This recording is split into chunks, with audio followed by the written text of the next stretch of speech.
To есть bu degani o'zi eng katta muammolaringiz sizni mana shu stavkadan boshlangan. Lekin siz mana shu stavka qilib turib, yana muammolarimni hal qilaman deyapsiz. Bu degani уже безумие, ongsizlik degani. Chunki уже ongingizni, hayotingizni, fikrlaringizni, harakatlaringizni siz boshqarayotganingiz yo'q. Sizni kasalingiz, ya'ni o'sha qaramli boshqarayotgan bo'ladi. Shuning uchun men bera oladigan maslahat, mutaxassis bilan bu narsani o'tirib ustida ishlanishi kerak.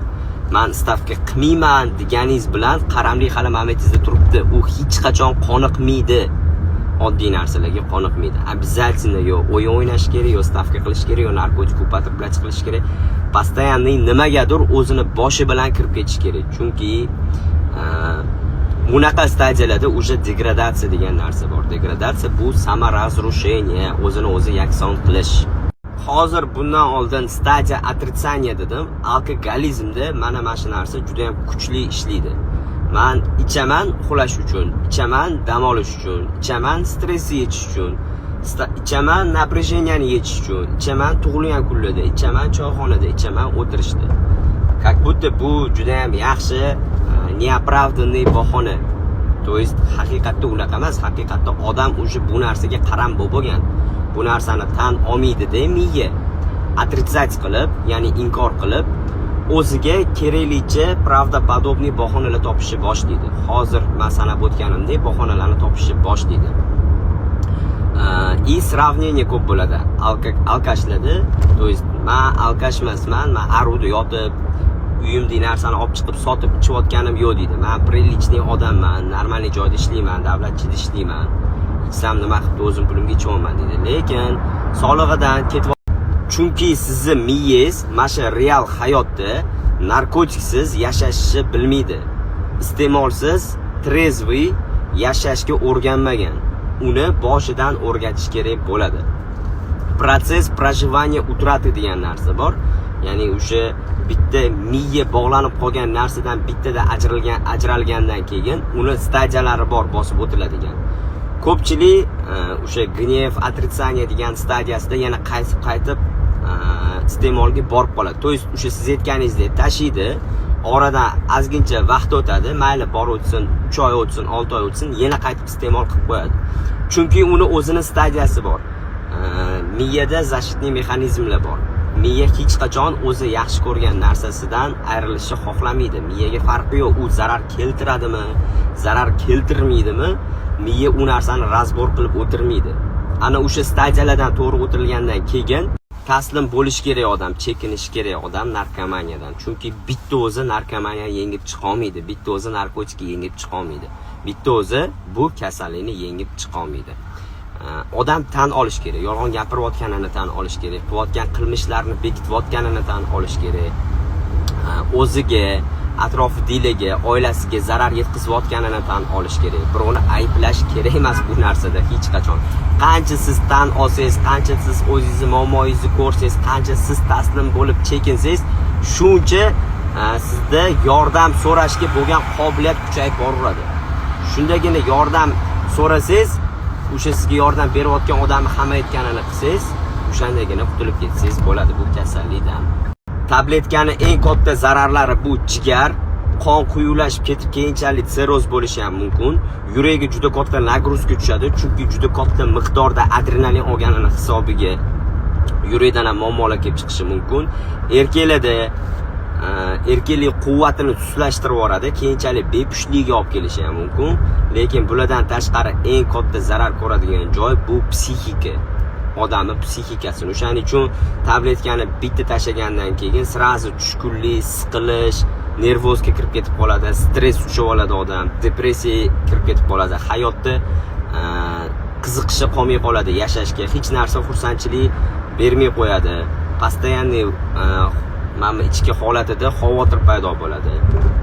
Bezovtalik paydo bo'ladi. Uyqusizligiga chalinadi, обязательно. Uyqudan rosa qiynaladi.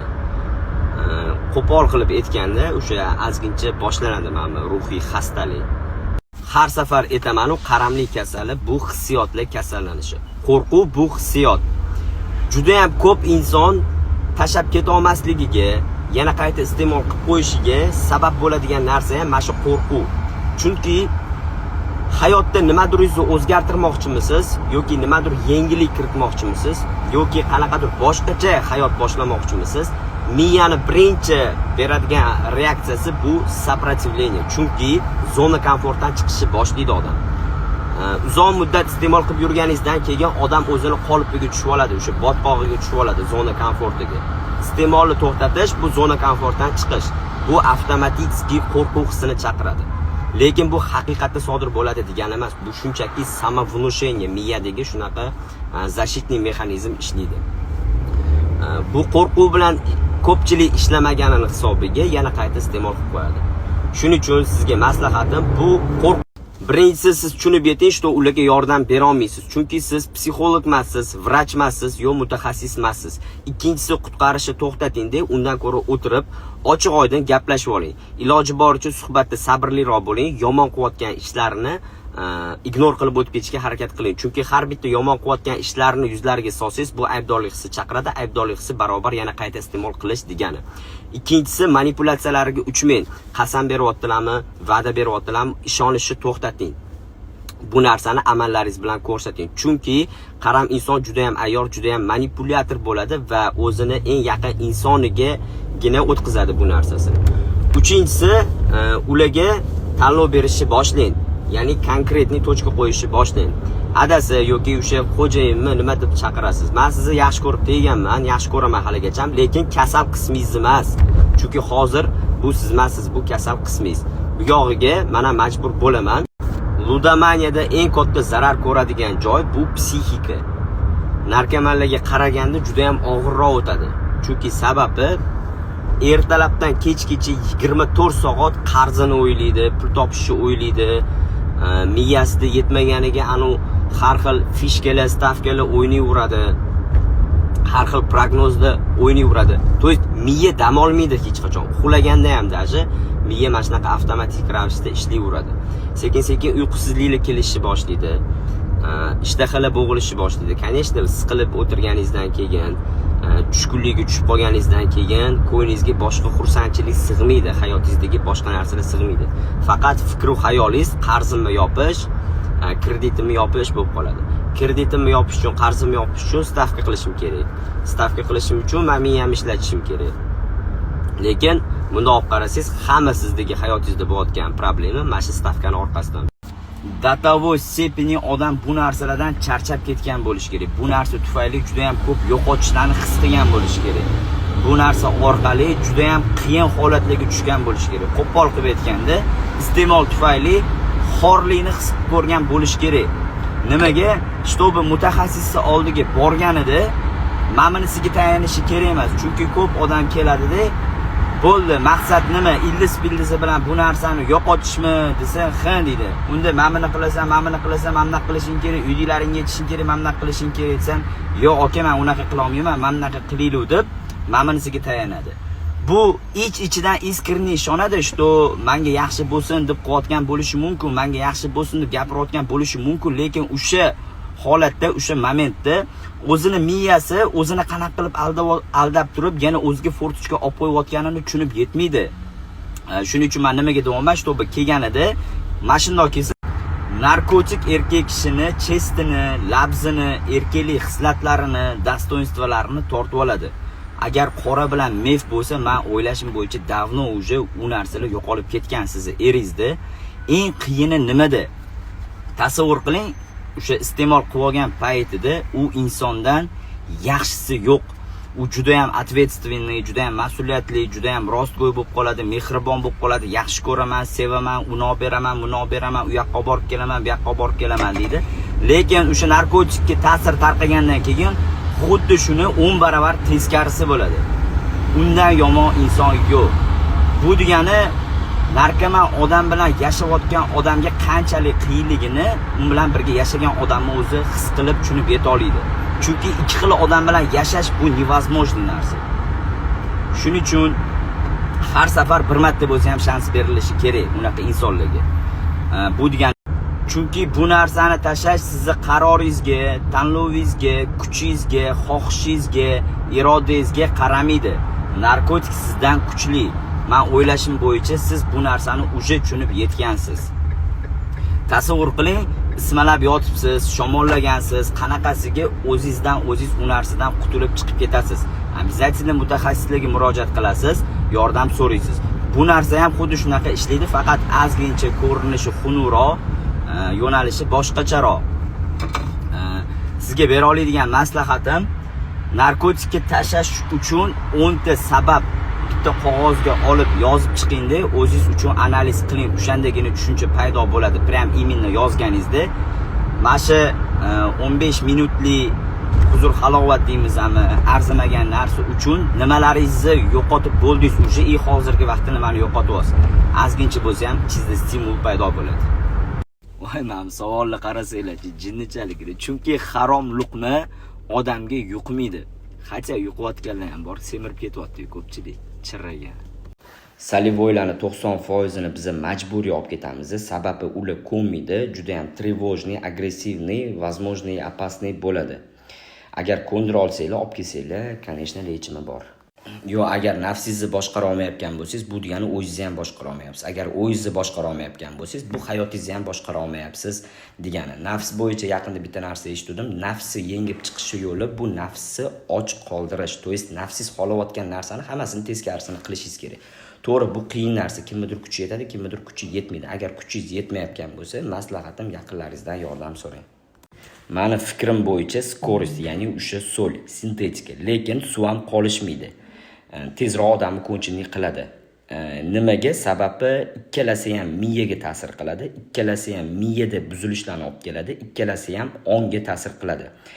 Agar ongga ta'sir qilganingizdan keyin aytishadi-ku, aqlli bo'lma, ongli bo'lgin deyishadi-ku. Ongga ta'sir qilganidan keyin, ongingiz ishlamayotgandan keyin, ongingiz buzilgandan keyin, ongi yo'q odam bo'lganingizdan keyin bu hech narsangiz yo'q degani. Bu hech narsangiz yo'q degani, значит siz tugadingiz degani. Ne upravlaymiz degan narsa bor. Qaram insonning hayotida bu qachonki uzoq muddatdan beri doimiy iste'molda bo'lganini hisobiga, qaramlik kasalini stadiyasi rivojlanganidan keyin odam o'zini xatti-harakatidan, o'zini hayotida izini yo'qotib qo'yadi. To есть boshqaruvni yo'qotib qo'yadi. Misol qilib aytadigan bo'lsam, tormozi buzilgan mashinani qanaqa to'xtatsangiz bo'ladi? Faqatgina oldiga to'suvni qo'yib to'xtatasiz. Bu yerda ham xuddi shunaqa narsa. Sizni o'zingizni kuchingiz, o'zingizni qarorlaringizga, o'zingizni to'xtatishga, iste'moldan tiyilishga o'zingizda yetarlicha kuch bo'lmaydi. Chunki уже не управляемость degan protsessdasiz.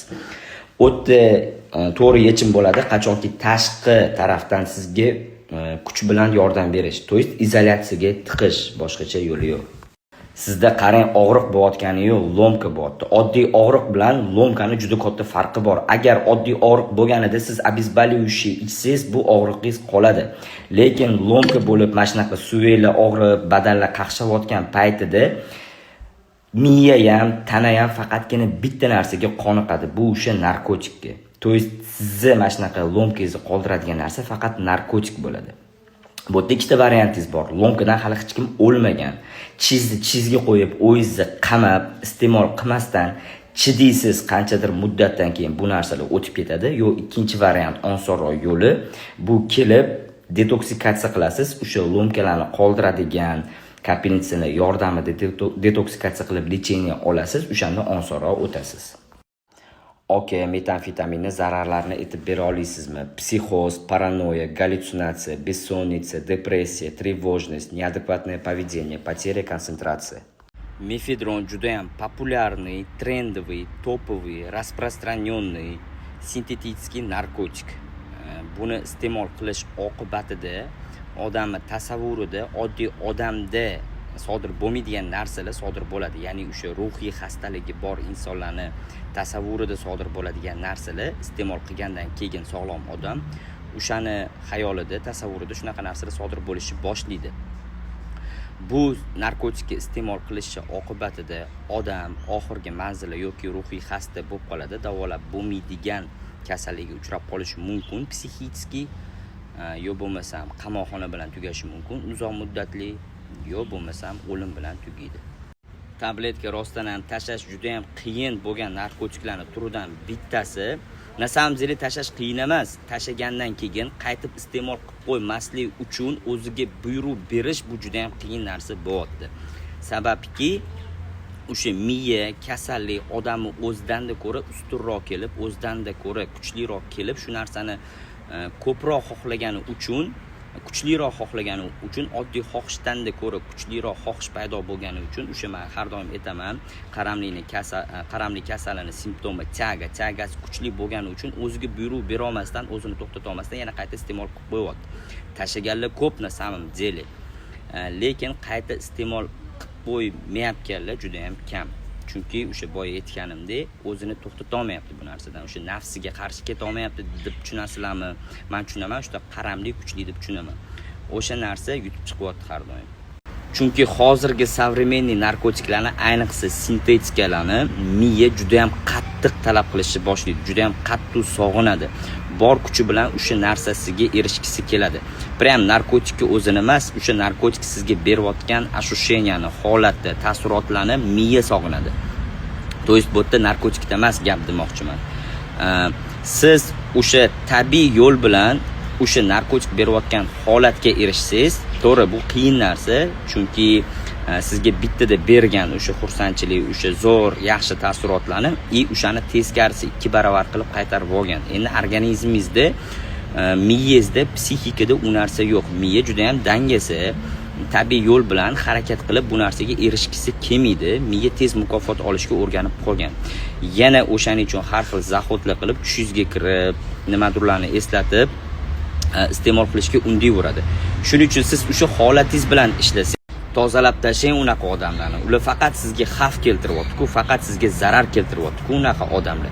Qarang, toza qolish deganda iste'moldan bu faqat kapinitsa olib qonimni tozaladim, bo'ldi emas.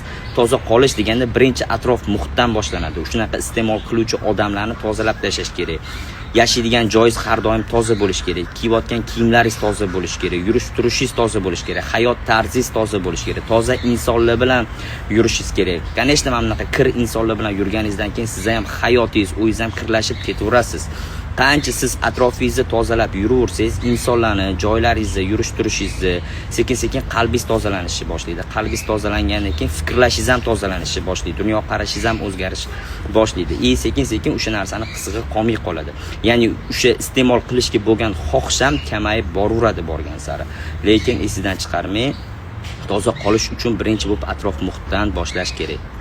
So'l hozirgi kunda onani boladan, bolani onadan, erni xotindan, xotinni erdan, do'stni do'stdan, akani ukadan, jigarni jigardan ayirib borayotgan juda ham seryozni, juda ham jiddiy, juda ham opasniy holatlarga olib keluvchi, juda ham jiddiy oqibatlarga olib keluvchi eng topoviy, juda ham odamning hayotini tezda yakson qilib yuboruvchi narkotik turi bo'lib turibdi.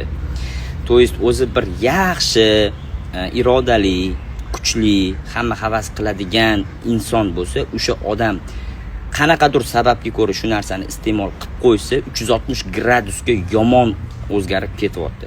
Psixikasida juda ham yomon narsalar sodir bo'lishni boshlayapti. Odam o'zligini yo'qotib qo'yapti. Именно mana shu so'l iste'mol qiluvchilar. Qo'pol qilib aytganda, o'sha zo'r o'ziga dastoyniy bolalar ham ko'tini kalitini yo'qotib qo'yapti.